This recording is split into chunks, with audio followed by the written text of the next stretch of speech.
అత్తమ్మ టీవీలో ఇప్పుడు బీరకాయ తొక్కలతో చేసే దోశ ఎలా వేసుకోవాలో నేర్చుకుందాం.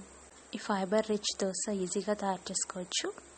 దీని తయారీకి కావాల్సిన పదార్థాలు: బీరకాయ తొక్కలు 1 కప్పు, బీరకాయ పీల్చేయగా వచ్చింది, బియ్యం 1 కప్పు,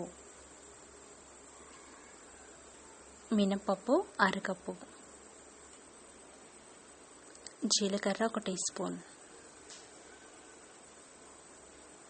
నూనె దోశలు వేయించుకోవడానికి సరిపడా, ఉప్పు రుచికి సరిపడా. ఇప్పుడు తయారీ విధానం నేర్చుకుందాం. ముందుగా బీరకాయ తొక్కల్ని బాగా కడుక్కోవాలి. శుభ్రంగా 4-5 సార్లు కడగాలి. కడిగి వాటిని ఒక ప్లేట్లో తీసి పక్కన పెట్టుకోండి. బీరకాయ తొక్కలు ఫైబర్ బాగా ఉంటుంది. తర్వాత వాటిని ఒక బౌల్లో వేసుకోండి. అందులో బియ్యం వేయండి. తర్వాత మినపప్పు వేసుకోండి. 1 టీ స్పూన్ జీలకర్ర వేయండి. వాటర్ పోసి బాగా నానబోసుకోవాలి. దాదాపు 3 అవర్స్ నానబెట్టండి.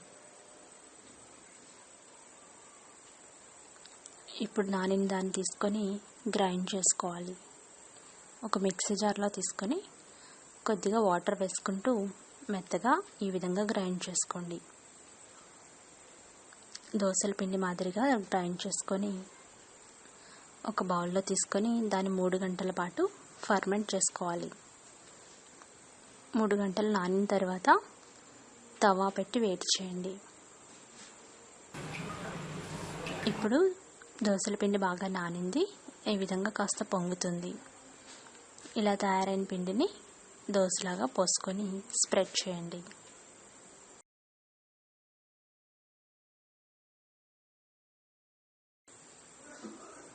స్ప్రెడ్ చేసి కొద్దిగా నూనె వేసుకోండి.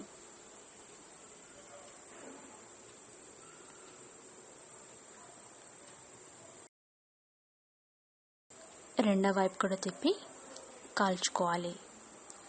ఈ విధంగా కాలిన తర్వాత ఒక ప్లేట్లో తీసుకొని సర్వ్ చేసుకోవాలి. బీరకాయ తొక్కలు ఫైబర్ ఎంతో ఉంటుంది. అందుకని ఈ విధంగా దోశలు వేసుకుంటే ఎంతో హెల్దీ. అలాగే ఇంకొక దోశ వేసుకోండి. వేసుకొని దాని మీద మళ్ళీ కాస్త నూనె వేసి అదొక నిమిషం కాలిన తర్వాత రెండో వైపు కూడా తిప్పి బాగా కాల్చుకోండి. తర్వాత దాన్ని ప్లేట్లో తీసి సర్వ్ చేసుకోండి. అంతే, ఎంతో రుచికరమైన హెల్దీ బ్రేక్ఫాస్ట్ బీరకాయ తొక్కల దోశలు రెడీ అయినాయి. ఇవి మీరు కూడా తయారు చేసుకొని ఫీడ్బ్యాక్ పంపించండి. ధన్యవాదములు.